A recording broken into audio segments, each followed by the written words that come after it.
ఏపీలో కాంగ్రెస్ పార్టీ పవనాలు వీస్తున్నాయని కాంగ్రెస్ పార్టీ జిల్లా అధ్యక్షులు డాక్టర్ చిలుకోటి పాండురంగారావు పేర్కొన్నారు. కాకినాడలోని జిల్లా కాంగ్రెస్ పార్టీ కార్యాలయంలో ఏర్పాటు చేసిన మీడియా సమావేశంలో పార్టీ పీసీసీ ప్రధాన కార్యదర్శి ఆకుల వెంకటరమణతో కలిసి ఆయన మీడియాతో మాట్లాడారు.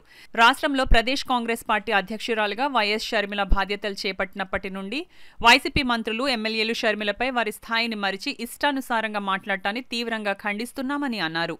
పీసీసీ ప్రధాన కార్యదర్శి ఆకుల వెంకటరమణ, నాయకులు తుమ్మలపల్లి వాసులు మాట్లాడుతూ కాంగ్రెస్ పార్టీ పగ్గాలను షర్మిల స్వీకరించినప్పటి నుండి వైకాపా నాయకులలో వణుకు పుట్టి ఓటమి భయంతో షర్మిలపై విమర్శల దాడికి దిగుతున్నారని వైకాపా నాయకుల తీరుపై తీవ్ర స్థాయిలో ధ్వజమెత్తారు. ఈ సమావేశంలో పార్టీ జిల్లా నాయకులు వల్లూరి రామ్మోహన్, దవలూరి ధనకోటి శ్రీనివాసరావు, లలిత తదితరులు పాల్గొన్నారు. రామచంద్రరావు గారు, లేకపోతే రఘువీరారెడ్డి గారు, షర్మిలారెడ్డి గారు, లేకపోతే బలరాజు గారు, వీళ్ళు కాదు ఎవరు మమ్మల్ని మోసేది.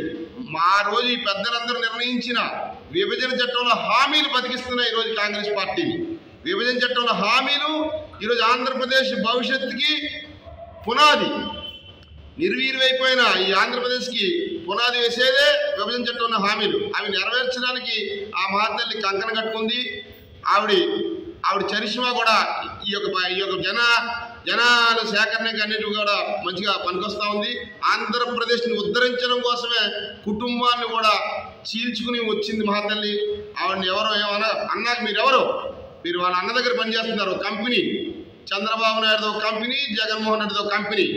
ఆ కాంగ్రెస్ పార్టీ అనేది ఒక వ్యవస్థ, దేశాన్ని ఉద్ధరించిన పార్టీ. ఆ పార్టీ తొలి సంతకం పెట్టిస్తానని చెప్పన్నది ఆ ప్రత్యేక హోదా కోసం ఆంధ్రప్రదేశ్, భారతదేశం అందరిని ఏకీకృతం చేసే తొలి సంతకం ఆంధ్రప్రదేశ్ ప్రత్యేక హోదా ఇస్తారని చెప్పి అన్నారు. అలాగే పోలవరం పూర్తి చేస్తారన్నారు. అందరు నాయకులు, ఆల్ పార్టీ లీడర్స్ అంతా కూడా మన 2వ తారీఖున ఢిల్లీలో కలవడం జరిగింది. అందరూ కూడా సహాయ సహకారాలు అందిస్తున్నారు. 2024లో కాంగ్రెస్ పార్టీ అధికారంలోకి రాబోతా ఉంది. ఆంధ్రప్రదేశ్ ప్రత్యేక హోదా తేబోతా ఉంది. ప్రజలందరూ కూడా కాంగ్రెస్ పట్టం కట్టడానికి సిద్ధంగా ఉన్నారు. మీరు చౌకబారు మాట్లాడకండి. రామచంద్రారెడ్డి గారు, అలాగే అంబటి రాంబాబు గారు, కొడాల నాని గారు, మా పోరాటం ఆంధ్రప్రదేశ్ విభజన చట్టంలో హామీల అమలు కొరకే తప్ప మీ స్వార్థం కోసం ఎవరో పోరాటం లేదు. మీరు గమనించుకోవాలని ప్రజలందరూ కూడా కాంగ్రెస్ పార్టీకి పట్టం కట్టాలని కోరి ప్రార్థిస్తూ ఈ సందర్భంగా ఒకటే చెప్తున్నాను. ఈ సన్యాసికి, ఈ కొడాలి నాని అనే సన్యాసి మేము కాంగ్రెస్ పార్టీ నాయకుల కింద ఒకటే చెప్తున్నాం. మీరు 2024లో ఎన్నికల్లో మీరు కానీ ఓటమి చెందితే మొత్తం వైఎస్ఆర్సీపీ సన్యాసులంతా ఎక్కడుంటారైతే ఈ సందర్భంగా తెలియజేస్తున్నా. మీ వైఎస్ఆర్సీపీ పార్టీ కార్యాలయానికి ఒక గాడ్రేజ్ కప్ప తెచ్చుకుని తాళం వేసుకునే పరిస్థితి మీకు వస్తుంది త్వరలో. మీ ఇష్టం వచ్చినట్టు మాట్లాడితే కాంగ్రెస్ నాయకులు, కార్యకర్తలు చేతులు గాజులు తొడిగించుకునిలేము. కాంగ్రెస్ పార్టీ అంటే గతంలో 10 సంవత్సరాల అధికారంలో ఉంది. ఆ తర్వాత తెలుగుదేశం, వైఎస్ఆర్సీపీ అధికారంలోకి వచ్చిన తర్వాత మీరు ఉద్ధరించింది ఈ రాష్ట్రానికైతే ఏమీ లేదు. ఈరోజు తగునమ్మా అని కొంతమంది చిడతలు వాయింతున్నారు ఆయన వెనకాల. మేము ఈ సందర్భంగా ఒకటే చెప్తున్నాం. షర్మిలారెడ్డి గారు వచ్చిన తర్వాత కాంగ్రెస్ పార్టీ గ్రాఫ్ ఏ విధంగా పెరిగిందో ఈ రాష్ట్ర ప్రజానికైనా ఒకసారి మీరు ఎంక్వైరీ చేయండి, మీకే అర్థమవుతుంది. ఒక భయం ఏర్పడి ఆమెను ట్రోల్ చేస్తున్నారు సోషల్ మీడియాలో. ఇది చాలా బాధాకరం.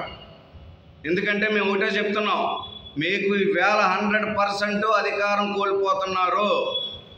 రానున్న 2024లో ఈ రాష్ట్రంలో కాంగ్రెస్ పార్టీ కైవసం చేసుకునే విధంగా షర్మిలారెడ్డి గారు చేస్తున్న బస్ యాత్ర అయితే, ఆవిడ చేస్తున్న రచ్చబండ కార్యక్రమాలు అయితే మీకు తిరం పోయేలాగా మీకు త్వరలోనే మీకు షర్మిలారెడ్డి గారు చూపిస్తారు.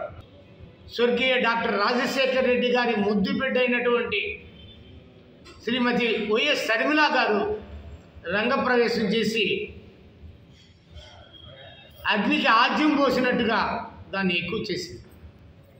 దాన్ని ఓర్వలేనటువంటి వారు వైసీపీ నాయకులు వారి స్థాయిని మరిచి, వారు ఒకప్పుడు ఎటువంటి స్థాయిలో ఉన్నాడో డాక్టర్ రాజశేఖర్ రెడ్డి గారు వారికి ఎటువంటి రాజకీయ ప్రస్థానంలో వారిని పైకి తెచ్చారు, వారి స్థితిగతులన్నీ కూడా మరిచిపోయి